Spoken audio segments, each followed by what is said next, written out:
رشتے کے انتخاب کے بعد نکاح کرنے سے پہلے استخارہ کرنے کا بھی حکم دیا گیا۔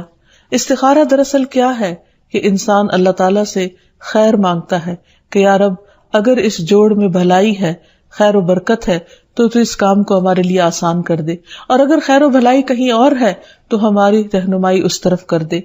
استخارے کی باقاعدہ دعا نبی صلی اللہ علیہ وسلم نے سکھائی ہے، اور صحابہ کہتے ہیں کہ آپ ہمیں قرآن کی سورت کی طرح یہ دعا سکھایا کرتے تھے۔ ہمیں بھی اس دعا کو یاد کر لینا چاہیے، نہ صرف یہ کہ شادی اور نکاح بلکہ دیگر مواقع پر بھی جب انسان زندگی میں کوئی اہم فیصلے کرنے جا رہا ہو تو اس دعا کو ضرور پڑھ لے۔ پھر یہ کہ نکاح ہونے کے بعد بھی انسان خواہ بظاہر حالات درست بھی کیوں نہ ہوں، باہم ایک دوسرے کے ساتھ محبت اور ایک دوسرے کی خیر و بھلائی کی دعائیں مانگتا رہے۔ اس سلسلے میں جو ہمیں ایک بہترین دعا